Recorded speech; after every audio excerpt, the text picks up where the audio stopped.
translation. Well, the subtitle of this session is a quote from Walt Whitman. Though it were told in the 3,000 languages, what would air, soil, water, fire know of my name? Well, we're going to only focus on 3 languages that are Chinese, English, and Portuguese. In this session, we'll be talking in English, but there will be simultaneous interpreting into Chinese, so do feel free to pick up a device if you need the Chinese translation. Well, speaking of poetry in translation, there is a notorious quote, I think it's adapted from Robert Frost, saying, "Poetry is what gets lost in translation."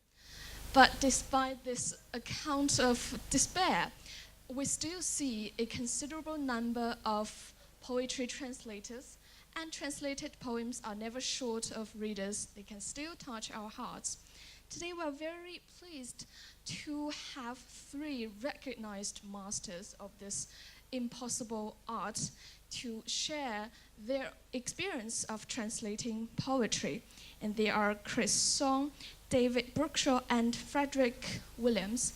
Well, first I would like to give a brief introduction of our 3 guests. Well, on the left, the young man, Chris Song is a poet, translator, and editor based in Hong Kong. He has published 4 collections of poetry and many volumes of poetry in translation, well, mainly from English to Chinese. Professor David Brookshaw is a professor emeritus at the University of Bristol, UK. He has published widely in the field of Brazilian and Lusophone post-colonial studies and has also translated the works of various authors from Portugal, Mozambique, and Macau. He has edited and translated a collection of stories by writers based in or from Macau under the title Visions of China, Stories from Macau.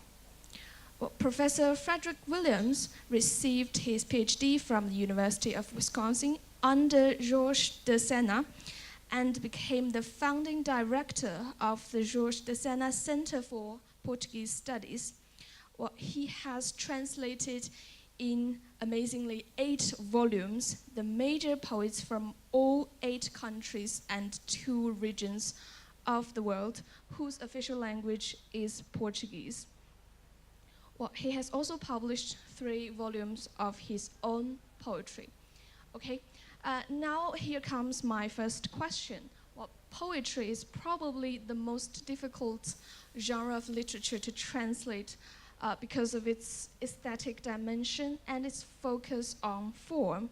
So I would like to ask our guests, what motivates you to pursue this very difficult path? Well, let's start with...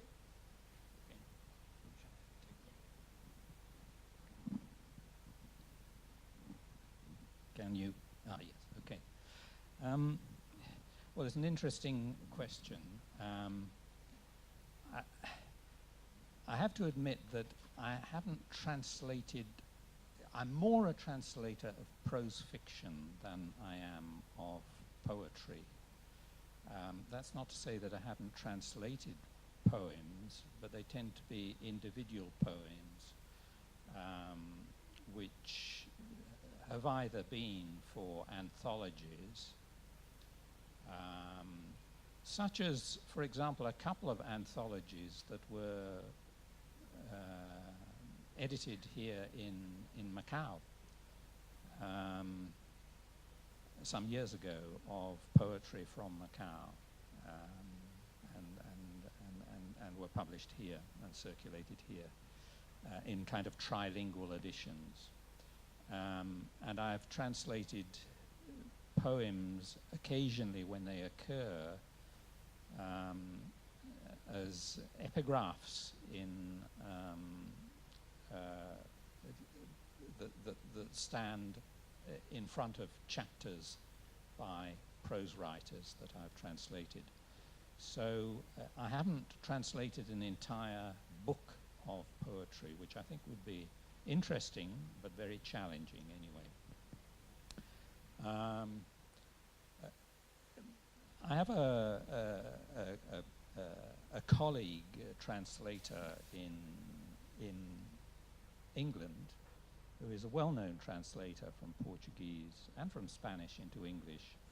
And she says that she has kind of avoided translating poetry because, among other things, of the difficulty of reproducing in English, for example, the rhymes in Portuguese. Portuguese rhymes rather more easily, perhaps, than English as a language.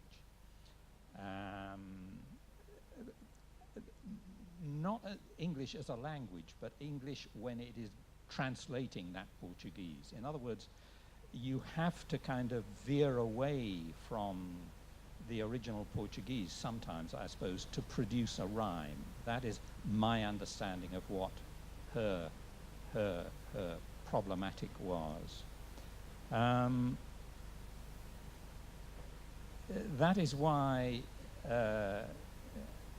what has happened sometimes is that you have the translator, who is the person who knows the original language, obviously, and a poet who doesn't know the original language, but is a published or acknowledged poet in the target language.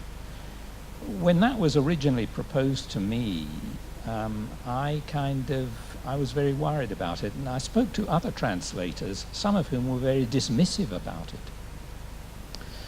But it can work, and we learnt yesterday about the fascinating trajectory of the poet, José Luis Peixoto's translation of Gidi Magia, through Spanish, Galician, English, and back to Chinese, where he actually rectified some of the infelicities of the English translation.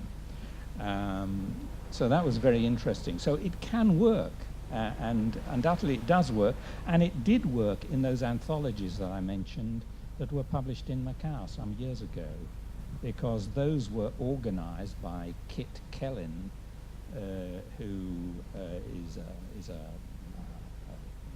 a well-established poet in his native Australia, who kind of revised all the translations that we non-poets did. But fortunately, his was a kind of light touch. I thought I passed his test quite well. And he only suggested one or two modifications. So it can work, and there's a long tradition of doing that in Macau.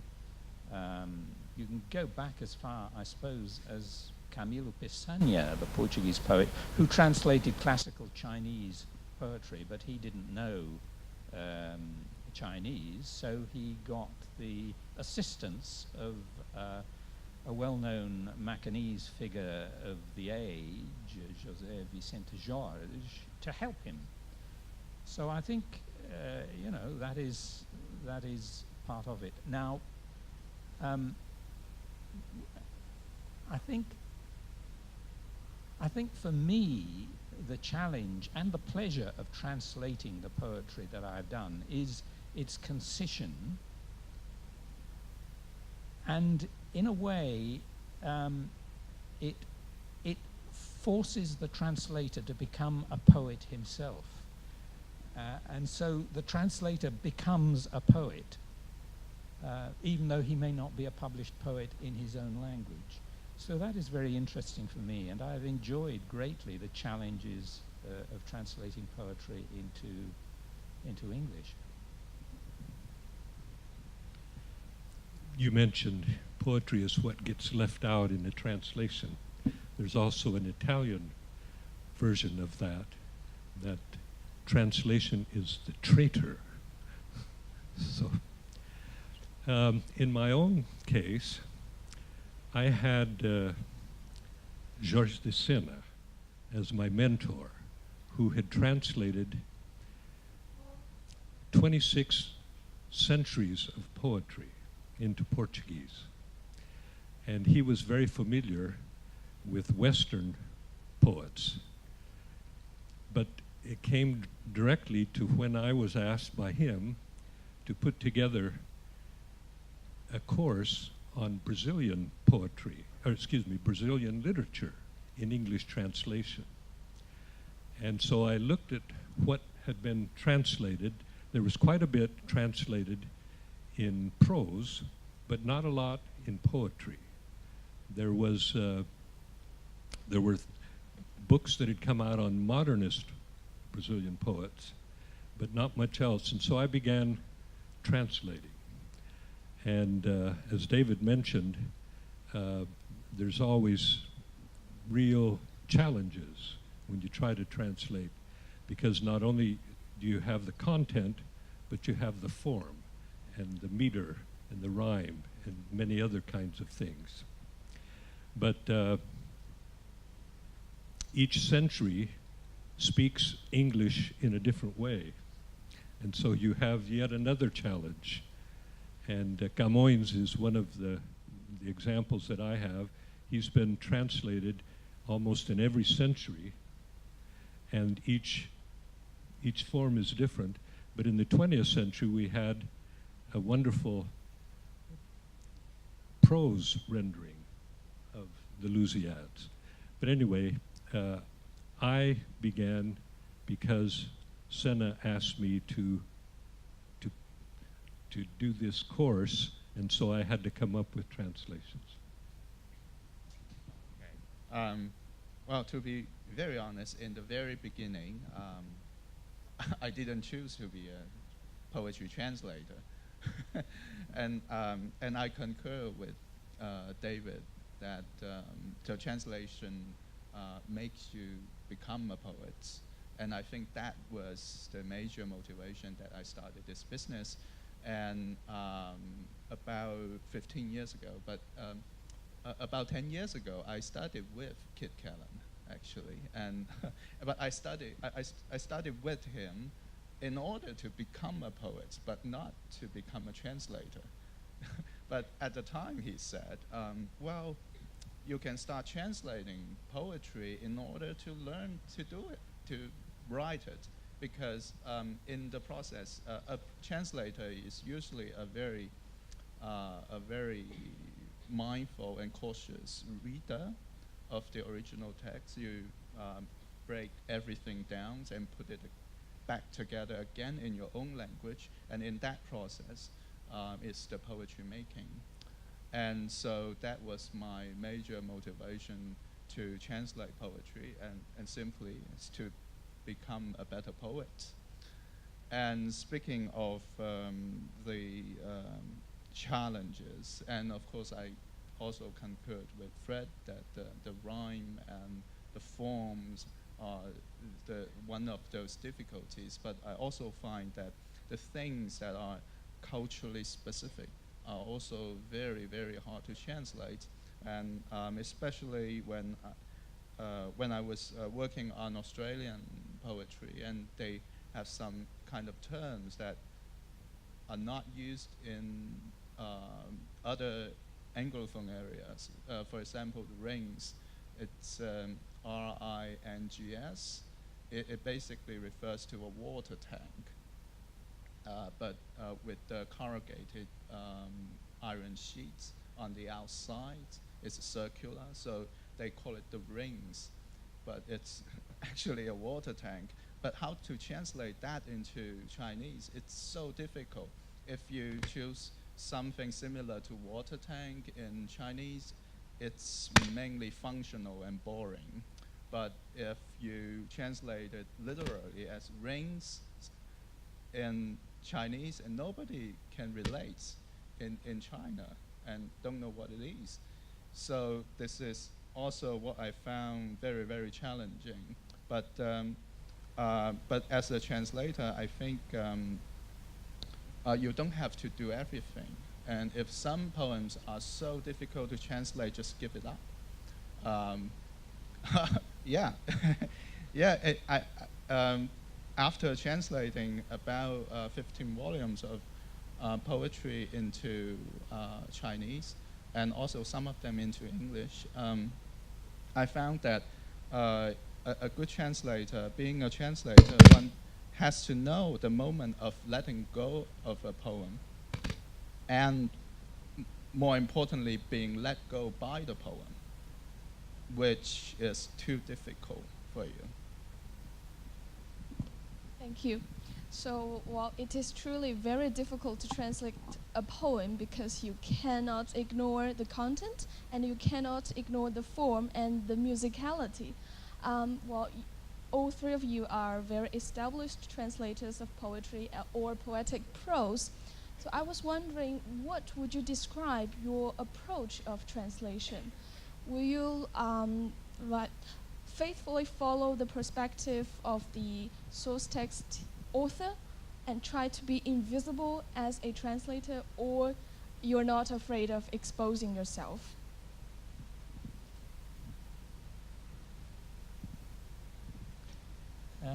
I think what I try and do when I translate, whether it would be prose, in which, as I mentioned, I have more experience, or poetry, I think my first duty is to the original author. And my duty to the original author is to make his or her poem a thing of beauty without loss of meaning, obviously, in the target language. There would be nothing worse than, sticking too close to the original language if it meant that the translation somehow sounded wooden. So that's what I've always tried to do, to translate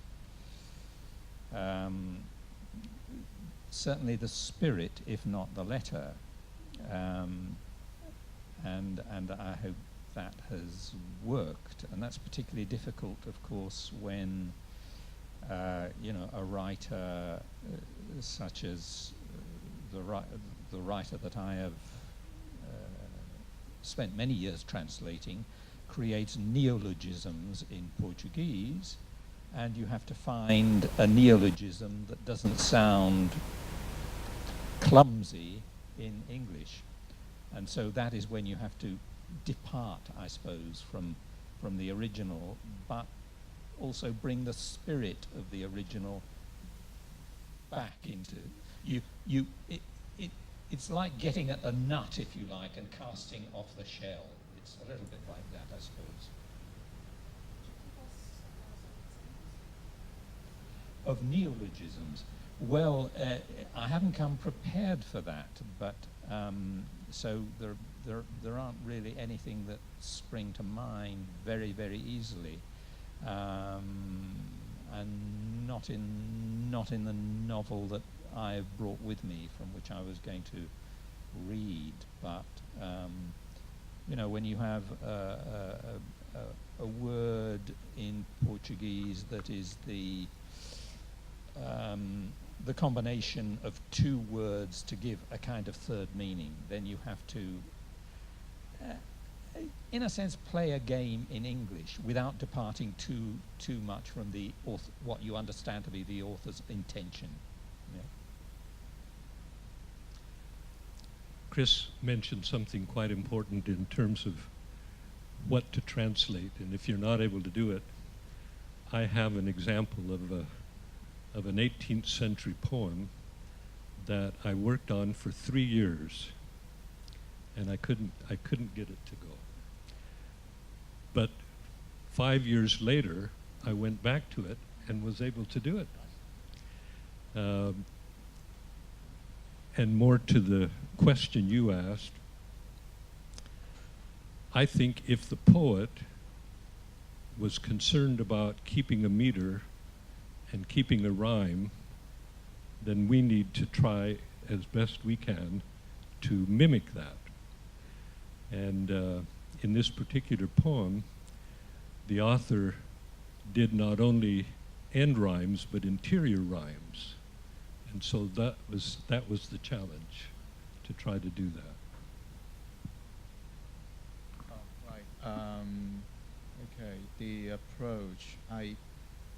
And you mentioned that being faithful to the original, but I found that being faithful is kind of like a myth, and there are so many levels of being faithful.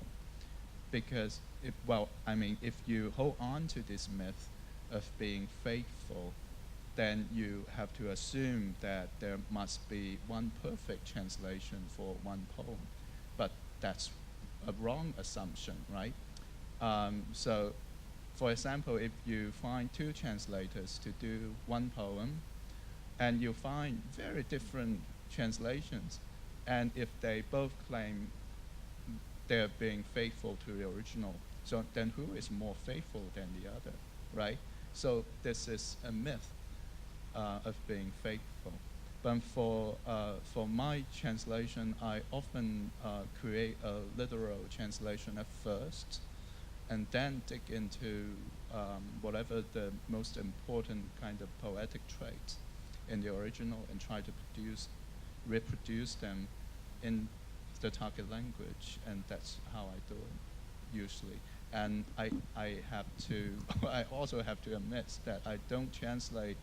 I don't normally translate the poems in classical form, so I don't have to deal with a lot of the meters and rhymes and stuff like that. So I basically, what I translate is basically free verse poetry.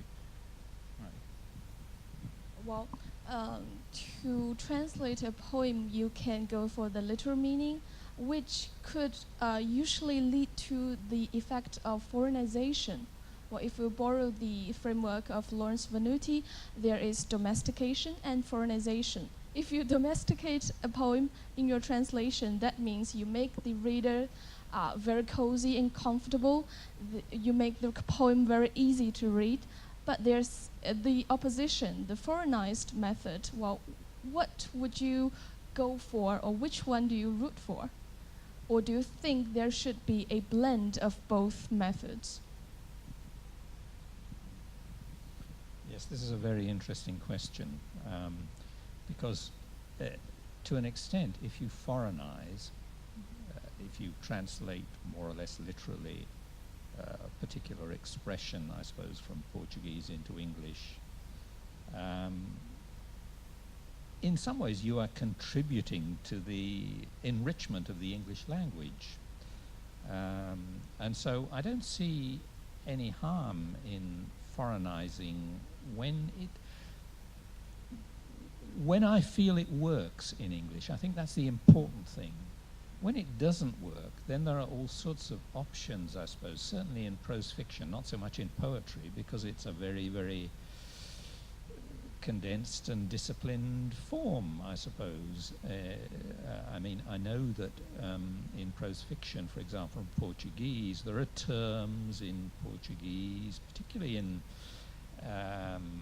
the Portuguese that's written in Africa, where, you know, you might keep the original, and then, of course, we're into the territory of putting glossaries in, and very often publishers don't like to include glossaries.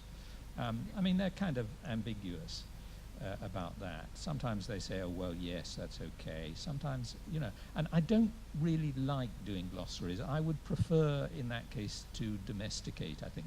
So I think you're quite right in saying, you know, the middle road is the best, really. When it's appropriate, you know, and when it works, yes, foreignize, but always remember that you are reproducing this work for another cultural audience. So, you know, they have to also feel comfortable in what they're reading. Yeah. I say amen to what you said. Thank you for your question about the foreignization and domestication of Lawrence Venuti, and it reminds me of my days of doing the PhD in translation studies and read those theory stuff. Here's what I think. This translation theory it's a way for you to reflect on translation, but it can rarely be used as a guiding principle for translation practice. And for example, if you hold on to foreignization, for example, so you are translating a novel. So do you use foreignization as a principle to guide every choice of translating the words, to translating every line? It's just impossible, you know. So getting back to translating poetry, sometimes maybe in line 1, it's better to use domestication, and line 4, it's better to use foreignization. And when you finish the whole piece and you look at it, maybe it's 70% of foreignization and 30% of domestication. And how would you categorize your translation strategy? And so I think the theory thing is useful when you use it to think about translation, this business, but it can't guide your translation practice, is what I think. And there is also the other political side about this foreignization and translation and domestication thing. It also depends on whether you are translating from a weak culture to a strong culture or vice versa. And here also has this post-colonial kind of theorization in it. So I think this is, I don't think about this thing when I translate. I was just going to mention that most of the translation theories have been done on prose, not on poetry. And so you're left with a whole different set of concerns and challenges. But David made a good point. You're trying to reproduce the poem for a particular culture, a particular English in this case. And I found, because I've done a wide range now of Portuguese poets, that those who were from Asia, if they dealt with very deep cultural things, I would miss those nuances, and that's a difficulty. That was also true with some of the African poets. You can miss some of those nuances. But as you mentioned, there are so many different layers, even in the target language, but also in the language you're trying to translate. And so what ones are you going to leave out? Which ones are you going to include? Georges de Sena, again, as my mentor in this, when he did a book of translations of Emily Dickinson, he said, my idea is to produce a poem as though Emily Dickinson had written it in Portuguese. I would just like to say amen to what Chris said about translation theory. I began translating, I think translation theory and courses in translation at university have probably taken off since I began to translate. When I began my career in the 1970s, there weren't these courses. So if you translated, you translated, I suppose, in something of a vacuum. Translation theory is, I have found very useful to reflect upon, as Chris said. It's extremely interesting, and hopefully it makes me reflect on what I do. But I remember reading some program from a translators conference in which it said something like, a paper was given on David Brookshaw's strategy for translating a collection of short stories. I think it was by Miyakut. And I said, well, I thought to myself, well, I had no strategy really. My only strategy was to make a cup of tea. So I think this idea that, you know, a translator must have some strategy, some theory that he or she follows is kind of unfortunate.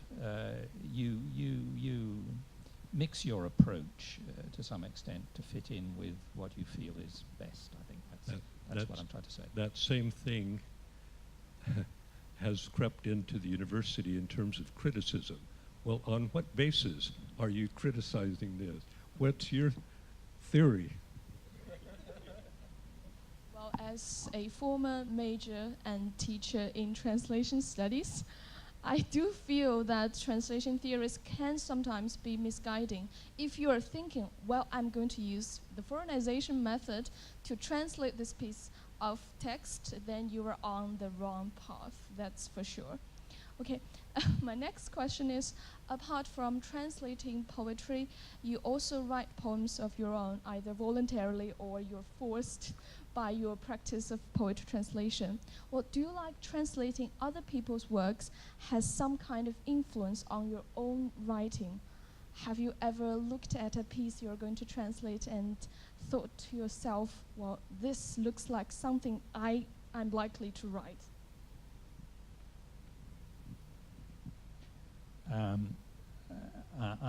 Unlike my comrades on the platform here, I am not a published poet.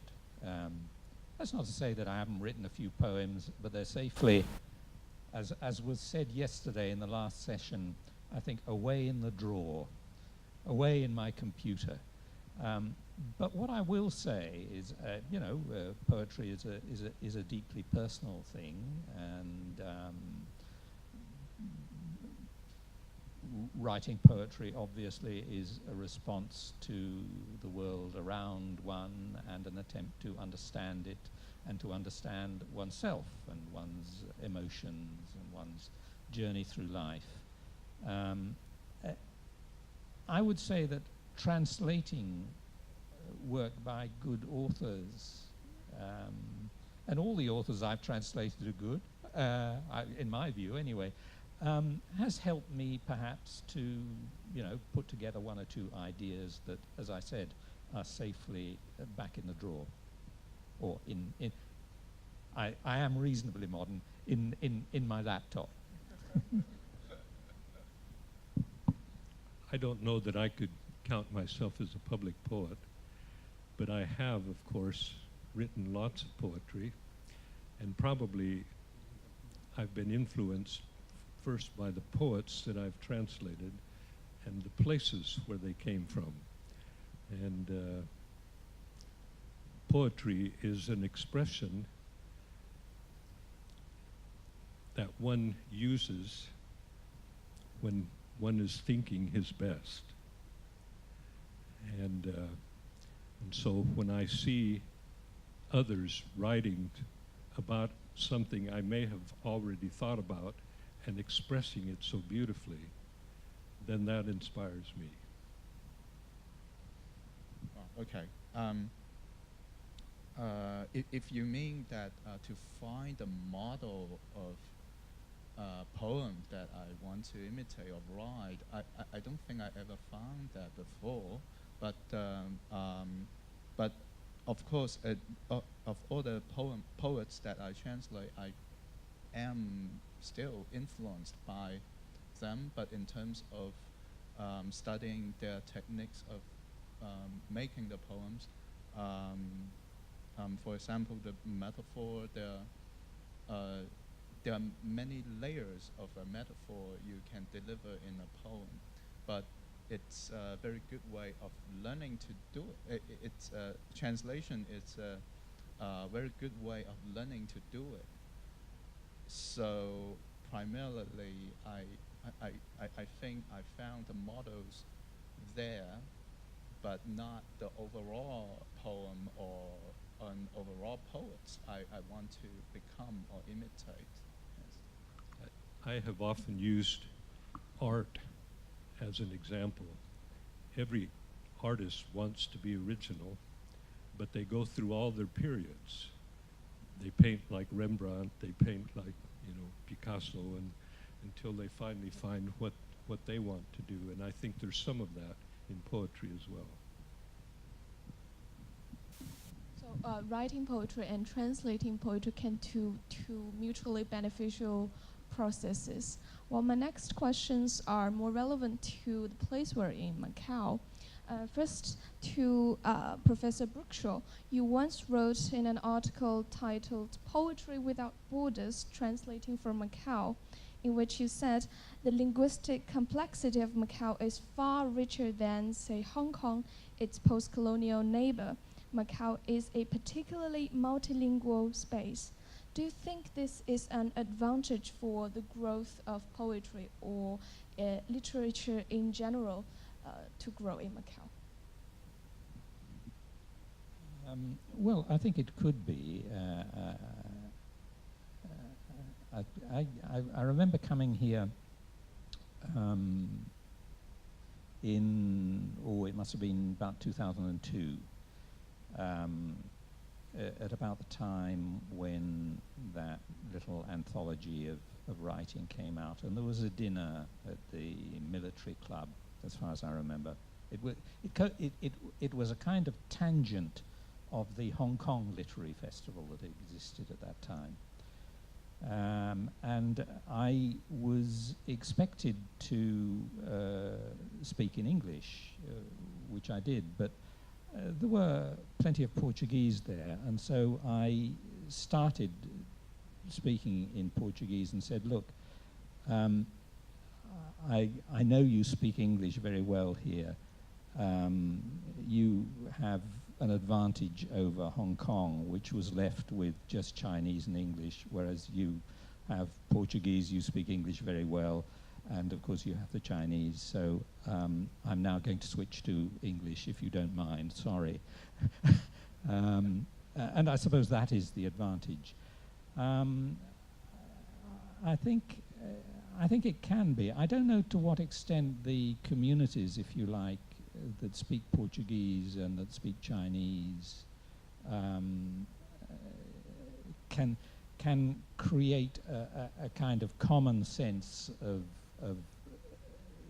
of literary identity and literature purpose. Inevitably, it's tied in, isn't it, with translation, I suppose, because the Chinese in Macau don't tend to know Portuguese, and the Portuguese, except perhaps for the Macanese, don't know Chinese, and even the Macanese know Cantonese, which is a very beautiful language in its own right, from my point of view.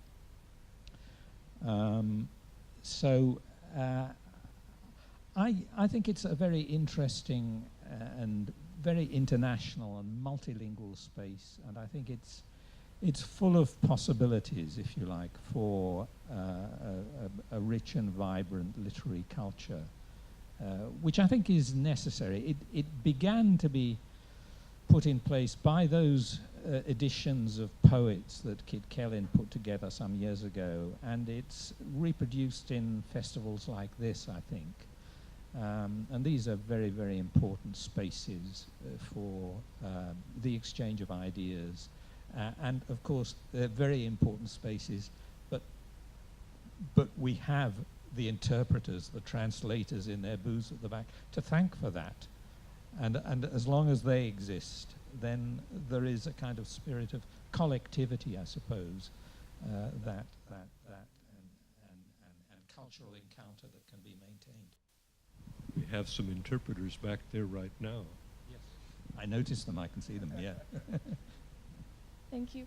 My next question goes to Professor Williams. You have translated over 1,000 poems from all Portuguese-speaking countries and regions. How would you describe the characteristics of poetry and poems in Macau compared with other regions? They are just as human as any other. but probably richer because of the various cultures and languages. And they may, starting with Camilo Pesaña, an important contribution to the canon of Portuguese literature. And I love Tamagnini's poetry. She also brought in more diversity and more richness to the language. Now, Portuguese, like other colonial countries and languages, have borrowed from many different cultures, and that only enriches. So I would say they are superhuman.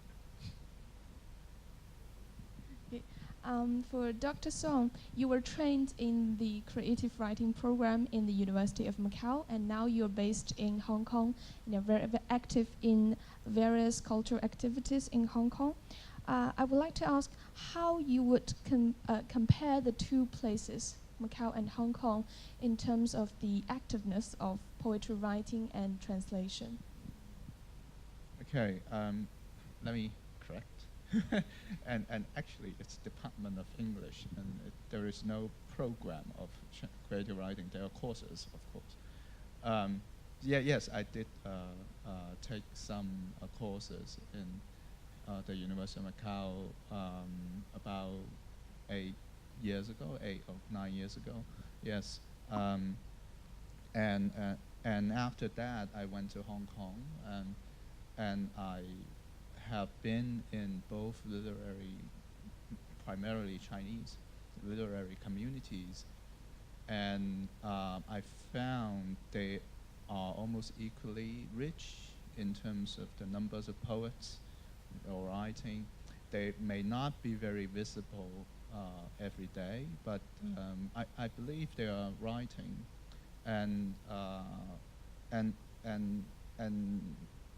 I think my experience in Hong Kong can tell me that, because when in the first 3 or 4 years when I was in Hong Kong, I found the poetry community was very small, but I later found that I was mistaken as I took up the editor-in-chief position at the poetry journal called Voice and Verse. And I received tons of submissions, and it really surprised me. So many people, especially young people, are writing poetry now. They are just not as visible as we can perceive every day. And I believe that that's the same thing in Macau.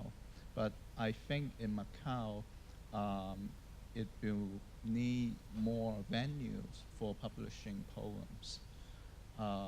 In Hong Kong, there are not enough, but still the venues are more than Macau. But I do think Macau needs more venues, more places for the young poets and senior poets alike to publish. I think that's the... Yes, I think to make poets and poetry translators more visible is also one of the missions of the Macau Literary Festival. Okay. Thank you very much. Before opening up before handing the mic to the audience, I would like to invite our guests to read one of their poems, both in the original and translated versions. I'm afraid I haven't got a translated version of this. What I've got is, some years ago I translated a novel by Miokoto, which the Portuguese speakers in this audience will know as Jerusalém, and we translated it into English as The Tuner of Silences, which was in fact the title given to it in the French translation of the novel. And in some ways it's my favorite novel by Miokoto.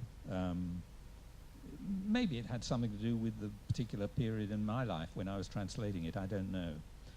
But it's an interesting novel because each chapter is headed by either a quotation from a poet or an entire poem. And his poets that he seems to use from this are Hilda Erst and Adélia Prado, who are Brazilian poets. But the one he uses most is Sophia de Mello Bryan Anderson. So as she is one of the poets who is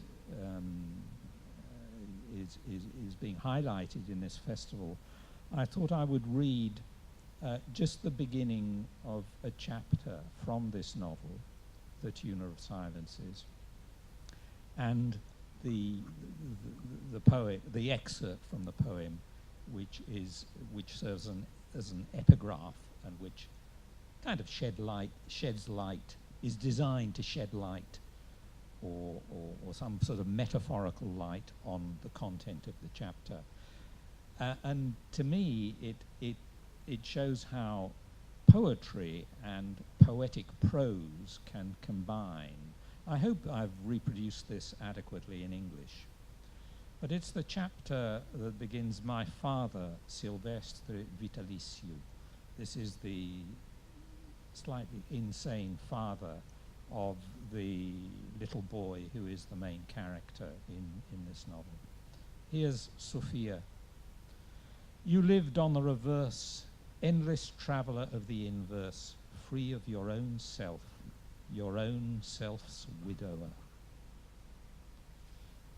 And then the chapter begins, "I knew my father before I knew myself. That's why I've got a bit of him in me. Deprived of a mother's presence, Silvestre Vitalicio's bony chest was my only source of comfort. His old shirt my handkerchief, his scrawny shoulder my pillow. A monotone snore was my only lullaby. For years my father was a gentle soul. His arms enveloped the earth, and the most time-honored tranquillities nestled in their embrace. Even though he was such a strange and unpredictable creature, I saw old Silvestre as the only harbinger of truth, the sole foreteller of futures."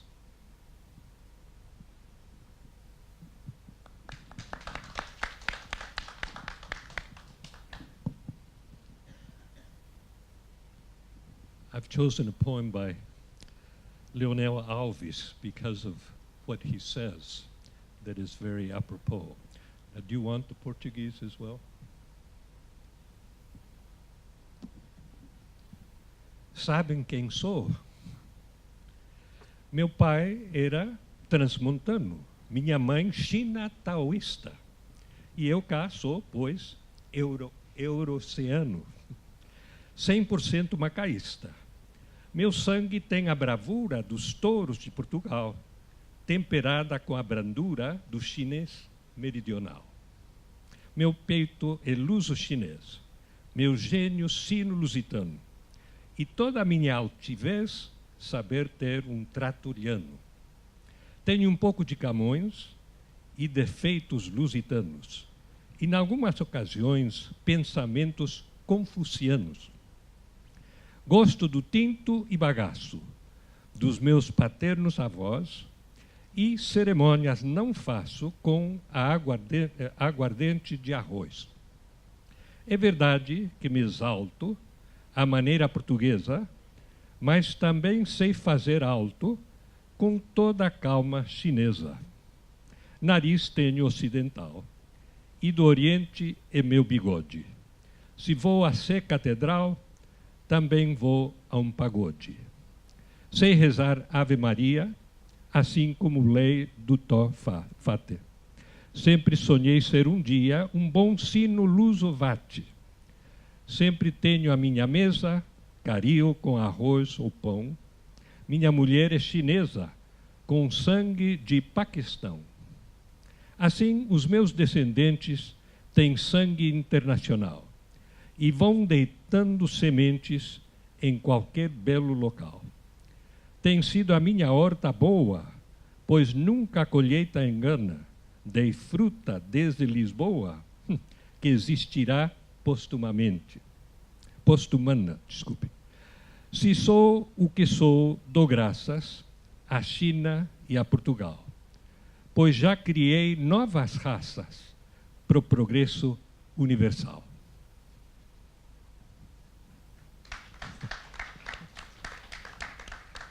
Do you know who I am? From trás os montes came my dad. A Chinese Taoist is my mother. And I'm, well, a Eurasian lad, pure Macanese as any other. My blood has all of the boldness found inside the bulls of Portugal. It's tempered, though, by calmness round the Chinese South Meridional. My heart's Luso-Chinese, I say. My mind is Sino-Portuguese.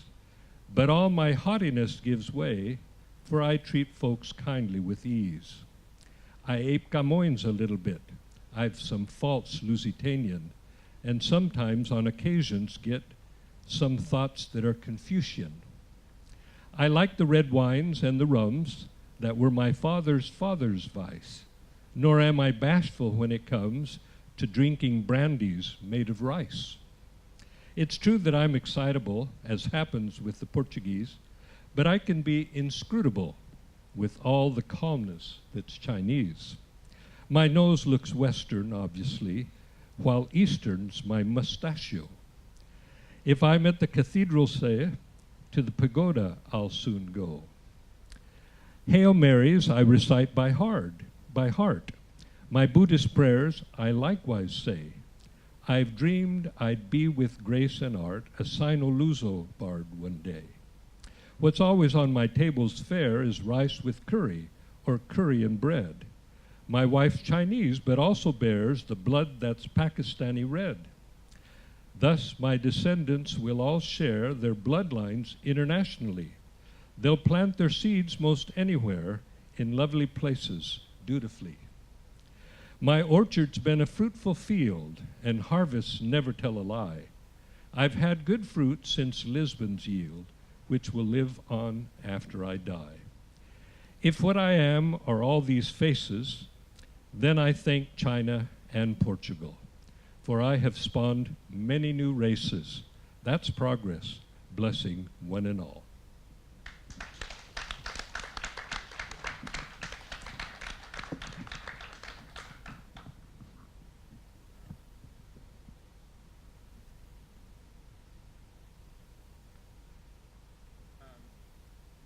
I'm going to read a poem of mine. It's about a piece of news about 2 years ago, and there was a primary school student who was carrying a zither, a musical instrument, and which was quite tall. It's taller than herself, and she was forbidden by the MTR people from embarking the train, and it became quite a piece of social news in Hong Kong. So I wrote a poem about that. And the thing about MTR, the metro in Hong Kong, is that they have this formula that the company can increase or decrease the fare according to the formula, right? But the truth is, the fare never decreases. It always increases, right?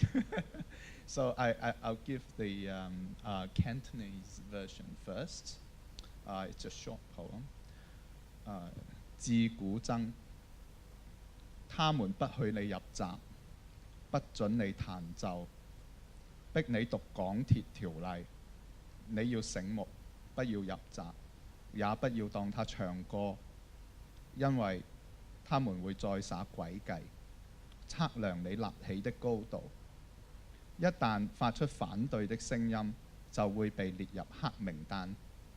一旦不幸入閘，你要學會隱藏自己，學會無間道，躲在背包客背後，水貨客身邊。被發現也不要驚慌，不要做焚琴的浪子，要懂得變通。微明時舉火，記得找施政報告。返學遲到，記得說信號故障。在課堂上要有耐心，學習數學和樂理，將來把致命的音樂彈入權力的耳朵，讓它流出可加可減的血。And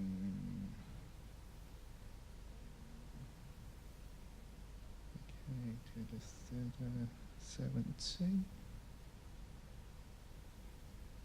Okay, to the thither. They don't let you swipe your card. They don't let you play. They force you to read the MTR bylaws. You shall play smart. Don't do it. Say boo. Don't fall into their trap. Because they will set you up again and measure your vertical height. Once you speak, you'll be blacklisted. Once, unfortunately, you're in the train, you shall take cover. Hide among travel grey backpacks, grey good traders' luggage. Learn the art of infernal affairs. Once caught, don't panic. Don't burn the thither. Be pliable, expediently.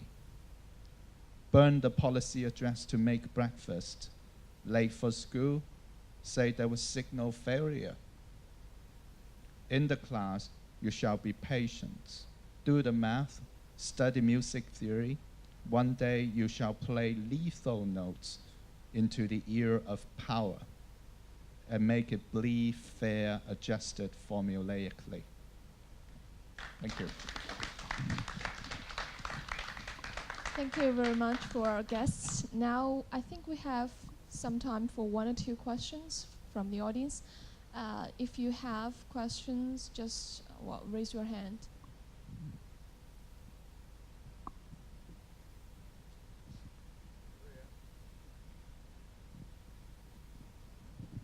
Well, this is just a note because you talked about Lionel Alves, and it's related with poetry. So it was an event 40 years ago when I was 40. And I decided to make a party inviting the 3 communities into a poetry session with Ade, Lionel Alves, and a few other friends. We had all the communities together. In where? In the home for the old ladies' home that spoke the patois, because they came from Shanghai, and they were the last survivors of the patois, and to sort of resuscitate it in the minds of government and others. I think I lost some power. I had this party together, and Lionel Alves and Ade, they made with the ladies a fantastic party of poetry of the patois. Then, to my surprise, I saw in the papers that Lionel Alves had made a poem about our party and myself, at that time a young captain of the Portuguese army, with my English wife at that time. He died in 1982. That's wonderful, thank you. Thank you very much. I think we've come to a close of this session. Our next session will begin in a few minutes. We'll have Professor David Brookshaw to talk about his translation of a novel by Macau-based author Carlos Moraes Jose. Okay, thank you. Yeah, and regarding the other authors, you will also have the chance to have a talk with them and to listen to them. Again, on Tuesday, Professor Frederick G. Williams will be at EPOR to speak about poetry translation in the Lusophone world.